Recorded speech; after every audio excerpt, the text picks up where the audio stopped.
असा एक त्यांनी अजेंडाच बांधलाय त्या छगन भुजबळांनी. आरक्षण हे एक या समुदायाने घेतलं पाहिजे, त्याही घेतलं पाहिजे, जो मागास आहे त्यालाही मिळाला पाहिजे. मग त्याच्यात जात नाही तोलली पाहिजे. हे डायरेक्ट जात तोलतात. मराठ्यांनी आरक्षण मागितलं नाही द्यायचं, म्हणजे मागास असला तर नाही द्यायचं. मुसलमानांनी मागितलं नाही द्यायचं. हे जात तोलीत धडक.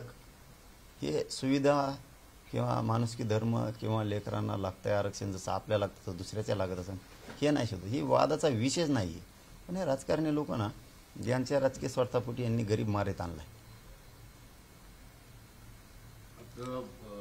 भाजपचे केंद्रीय नेते अमित शहा येऊन गेले, बैठका झाल्या तिन्ही पक्षांच्या एकत्रित.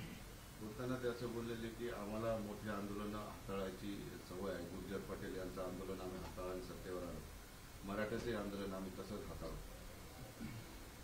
आणि ते फडणवीस बघून घेते म्हणून. बर, हे बघा, एकतर ते काय उद्देशाने बोललेत हे नाही मला, मी बघितलं नाही, काहीच बघितलं नाही.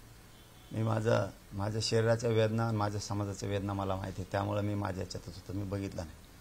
पण आता त्यांचा उद्देश नेमका काय, कोणत्या अर्थाचा आहे हा माहीत नाही मला. पण ते एवढं सोपं नाही. कोण म्हणले तुम्ही?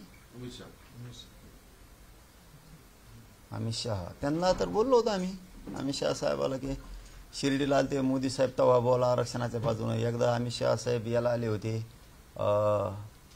त्या नागपूरला, त्यावेळेस आता तेव्हा नाही बोलले, आता बोलले.